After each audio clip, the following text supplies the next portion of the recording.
Hi hello welcome back to my YouTube channel. ಇವತ್ತಿನ recipe super and ಟೇಸ್ಟಿಯಾದಂಥ carrot halwa ಹೇಗೆ ಮಾಡೋದು ಬನ್ನಿ ಒಂದು ಸರಿ ನೋಡ್ಕೊಂಡು ಬರೋಣ. ಹೇಗಪ್ಪ ಅಂತಂದರೆ ಒಂದು ಬಾಣಲಿ ಇಡಿ, ಅದಕ್ಕೆ ತುಪ್ಪ ಹಾಕಿ ನಿಮಗೆ ಇಷ್ಟಪಟ್ಟಂಥ ತುಪ್ಪನ ನೀವು ಹಾಕ್ಕೊಳ್ಬೋದು. ಮನೇಲೇ ಮಾಡಿರೋದಾದರೂ ಅಷ್ಟೇ, ಅಂಗಡಿದಾದರೂ ಅಷ್ಟೇ. ನಮಗಂತೂ ಮನೇಲಿ ಮಾಡಿರೋದು ಬಿಟ್ಟರೆ ನಂದಿನಿ ತುಪ್ಪ ತುಂಬ ಇಷ್ಟ ಆಗುತ್ತೆ.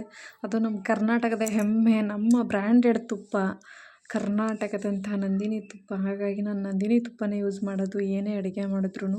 ಮನೆ ತುಪ್ಪ ಇದ್ದರೆ ಮನೆ ತುಪ್ಪ ಯೂಸ್ ಮಾಡ್ತೀವಿ, ಇಲ್ಲ ಅಂತಂದರೆ ನಂದಿನಿ ತುಪ್ಪನ ಯೂಸ್ ಮಾಡ್ತೀವಿ. ನೋಡಿ, ತುಪ್ಪ ಹಾಕಿ ಅದಕ್ಕೆ ಮೊದಲೇ ತೊಳೆದು ಕ್ಯಾರೆಟ್ನ ತುರಿದಿಟ್ಕೊಂಡಿರುವಂಥ ಕ್ಯಾರೆಟ್ನ ಹಾಕಿ ನೀಟಾಗಿ ಚೆನ್ನಾಗಿ ಫ್ರೈ ಮಾಡಬೇಕು. ಚೆನ್ನಾಗಿ ಫ್ರೈ ಮಾಡಿ, ನಂಗೆ ಯಾಕೋ ಸ್ವಲ್ಪ ತುಪ್ಪ ಕಮ್ಮಿ ಅನ್ನಿಸ್ತು, ಅದಕ್ಕೆ ಮತ್ತೆ ಸ್ವಲ್ಪ ಹಾಕೊಂಡಿದ್ದೀನಿ. ತುಪ್ಪನ ಹಸಿ ವಾಸನೆ ಹೋಗೋವರೆಗೂ, ಕ್ಯಾರೆಟಲ್ಲಿರುವಂಥ ಹಸಿ ಘಮ ಎಲ್ಲ ಹೋಗೋವರೆಗೂ ನೀಟಾಗಿ ಹುರಿಬೇಕು. ಯಾಕಪ್ಪ ಅಂತಂದರೆ ಗೊತ್ತಾಗುತ್ತೆ ಉರಿತಾ ಯಾವ ರೀತಿ ನಮಗೆ ಸ್ಮೆಲ್ ಬರುತ್ತೆ ಅಂತ. ತುಪ್ಪದಲ್ಲಿ ಉರಿತಾ ಇದ್ದಾಗ ಹಸಿ ವಾಸನೆ ಎಲ್ಲ ಹೋಗಿ ಘಮ ಅಂತ ಸ್ಮೆಲ್ ಬಂದಾಗ ಹಾಲು, ಅಂದರೆ ಆ ಕ್ಯಾರೆಟ್ ತುರಿ ಮುಳುಗೋಷ್ಟು ಹಾಲು ಹಾಕಬೇಕು. ಜೊತೆಗೆ ನೀರನ್ನು ಕೂಡ ಮಿಕ್ಸ್ ಮಾಡಿ ಹಾಕ್ಬೋದು. ಏನಪ್ಪ ಅಂತಂದರೆ ನಮ್ಮಂತಹ ಕೆಲವು ಮಿಡ್ಲ್ ಕ್ಲಾಸ್ ಫ್ಯಾಮಿಲಿಯಲ್ಲಿ ಪೂರ್ತಿ ಹಾಲನ್ನೇ ಹಾಕೋಕ್ಕಾಗಲ್ಲ. ರಿಚಾಗಿರೋರು ಫ್ಯಾಮಿಲಿಲಿ ಹಾಕ್ಬೋದೇನೋ, ಆದರೆ ನಾವು ಸ್ವಲ್ಪ ನೀರು ಹಾಲು ಎರಡನ್ನೂ ಮಿಕ್ಸ್ ಮಾಡಿ ಹಾಕಿ, ಟೇಸ್ಟ್ ಅಂತೂ ಡಿಫ್ರೆನ್ಸೇ ಇರೋಲ್ಲ. ಹಾಲಲ್ಲಿ ಮಾಡಿದ ಮಾತ್ರ ಟೇಸ್ಟ್ ಇರುತ್ತೆ, ನೀರು ಮಿಕ್ಸ್ ಮಾಡಿದ್ರೆ ಟೇಸ್ಟ್ ಇಲ್ಲ ಅನ್ನೋಂಗಿಲ್ಲ. ಟೇಸ್ಟ್ ಅಂತೂ ಅಲ್ಟಿಮೇಟ್ ಆಗಿರುತ್ತೆ. ಒಂದು ಸರಿ ಟ್ರೈ ಮಾಡಿ, ನಿಜ ಟೇಸ್ಟ್ ಚೆನ್ನಾಗಿಲ್ಲ ಅಂತಂತಂದರೆ ನಿಜವಾಗ್ಲೂ ನಾನು ಈ ರೆಸಿಪಿ ಮಾಡೋದೇ ಬಿಡ್ತಿದ್ದೆ. ಟೇಸ್ಟ್ ಚೆನ್ನಾಗಿರೋದಕ್ಕೆ ನಿಮಗೆ ಶೇರ್ ಮಾಡಿದ್ದೀನಿ. ಕ್ಯಾರೆಟ್ ಮುಳುಗೋ ಅಷ್ಟು ನೀರು ಹಾಕಿ ಮತ್ತು ಹಾಲು ನೀರು ಎರಡನ್ನೂ ಮಿಕ್ಸ್ ಮಾಡಿ ಹಾಕಿ ಚೆನ್ನಾಗಿ ಕುದಿಸಿ ನಂತರ ಇದಕ್ಕೆ ಚೆನ್ನಾಗಿ ಕುದಿಸಿ ಅದರಲ್ಲಿರೋ ನೀರೆಲ್ಲ ಆವಿಯಾಗಿ ಕ್ಯಾರೆಟಲ್ಲಿ ಹೋದ್ಮೇಲೆ ಸಕ್ಕರೆ, ಅಂದರೆ ನಿಮ್ಗೆ ಟೇಸ್ಟಿಗೆ ತಕ್ಕಷ್ಟು ಹಾಕಿ. 1 ಕಪ್ಪು ಕ್ಯಾರೆಟ್ ತುರಿಗೆ ಅರ್ಧ ಕಪ್ಪು ಸಕ್ಕರೆ ಹಾಕಿದ್ರೆ ಸಾಕು.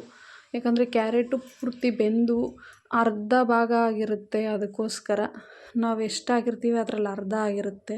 ಹಾಗಾಗಿ ನೆಕ್ಸ್ಟ್ ಏಲಕ್ಕಿ ಪುಡಿ ಎಲ್ಲನೂ ಹಾಕಿ ನೀಟಾಗಿ ಮಿಕ್ಸ್ ಕೊಡಿ. ಯಾವ ರೀತಿ ಅಂತಂದರೆ ಸಕ್ಕರೆ ಅದರಲ್ಲಿ ಬೆರೆತು ಅದ್ರ ಕಲರ್ನೇ ಚೇಂಜ್ ಮಾಡುತ್ತೆ, ಕ್ಯಾರೆಟ್ ರಿಯಲ್ ಕಲರ್ನೇ ಚೇಂಜ್ ಮಾಡುತ್ತೆ. ಅಲ್ಲಿವರೆಗೂ ಮಿಕ್ಸ್ ಮಾಡಿ ನೆಕ್ಸ್ಟ್ ಅದಕ್ಕೆ ಅಂತ ಹೇಳಿದೆ ಅಲ್ವಾ ನಿಮಗೆ,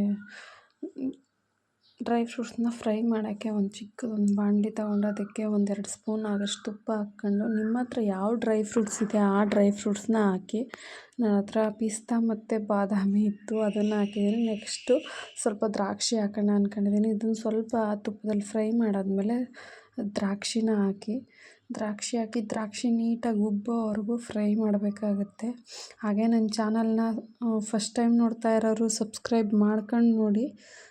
ಇಷ್ಟ ಆದರೆ ಒಂದು ಸರಿ ಟ್ರೈ ಮಾಡಿ, ನಿಮಗೆ ಹೇಗೆ ಅನ್ನಿಸ್ತು ಅಂತ ಕಮೆಂಟ್ ಮಾಡಿ. ನಿಜವಾಗ್ಲೂ ರೆಸಿಪಿ ಅಂತೂ ತುಂಬ ಸೂಪರಾಗಿರುತ್ತೆ.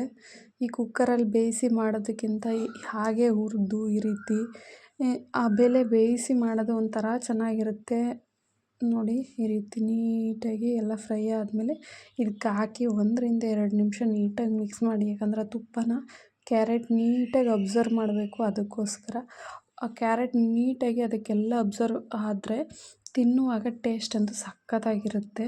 ನಾನು ಫ್ರೈ ಮಾಡಿದ್ದಂಥದ್ದು ಅದು ತುಪ್ಪ ಅದರಲ್ಲೇ ಇರುತ್ತೆ ಅಲ್ವ, ಅದಕ್ಕೋಸ್ಕರ ಸ್ವಲ್ಪ ಕ್ಯಾರೆಟ್ನ ಅದರೊಳಗಡೆ ಹಾಕಿ ಅಲ್ವನ ಮತ್ತೆ ಮಿಕ್ಸ್ ಮಾಡಿ ಒಳಗಡೆ ಮಿಕ್ಸ್ ಮಾಡಿದೆ.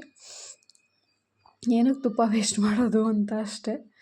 ನೋಡಿ, ಈ ರೀತಿ ನೀಟಾಗಿ ಫ್ರೈ ಮಾಡಿ ಸಖತ್ತಾಗಿರುತ್ತೆ. ಟೇಸ್ಟ್ ಅಂತೂ ಅಲ್ಟಿಮೇಟಾಗಿರುತ್ತೆ. ನೀವು ಒಂದು ಸರಿ ತಿಂದರೆ ಮತ್ತೆ ಮಾಡ್ಕೊಂಡು ತಿಂತೀರ. ಅದರಲ್ಲೂ ಕ್ಯಾರೆಟ್ ರೇಟ್ ಕಮ್ಮಿ ಇದ್ದಾಗಲಂತೂ ಮಾಡಿದ್ರೆ ತುಂಬ ಈಸಿ, ಮತ್ತು ತಿನ್ನೋಕ್ಕೂ ಅಂಜಿಕೆ ಅನಿಸಲ್ಲ. ಅದೇನಾದರೂ ಕ್ಯಾರೆಟ್ ರೇಟ್ ಜಾಸ್ತಿ ಇದ್ದಾಗ ಮಾಡೋದು ಸ್ವಲ್ಪ ಕಷ್ಟ ಆಗುತ್ತೆ. ನೋಡಿ, ಕ್ಯಾರೆಟ್ ರೇಟ್ ಕಮ್ಮಿ ಇದ್ದಾಗ ಮಾಡ್ಕೊಳ್ಳಿ. ಸೂಪರ್ ಆ್ಯಂಡ್ ಟೇಸ್ಟಿಯಾದಂಥ ಕ್ಯಾರೆಟ್ ಹಲ್ವಾ ರೆಡಿ ಆಯಿತು. ಇವಾಗ ಆರಾಮಾಗಿ ಏನಾದರೂ ಫಂಕ್ಷನ್ ಮಾಡಿದಾಗ ಮಾಡಿಕೊಂಡು ಸೈಡ್ ಐಟಮಾಗಿ ಬಡಿಸ್ಬೋದು. ಒಮ್ಮೆ ಟ್ರೈ ಮಾಡಿ, ಸೂಪರ್ ಆ್ಯಂಡ್ ಟೇಸ್ಟಿಯಾಗಿರುತ್ತೆ. ಹಾಗೆ ನನ್ನ ವೀಡಿಯೋನ ವಾಚ್ ಮಾಡ್ತಿರೋರಿಗೆ ತುಂಬ ಹೃದಯದ ಧನ್ಯವಾದಗಳು. Thank you, all of you.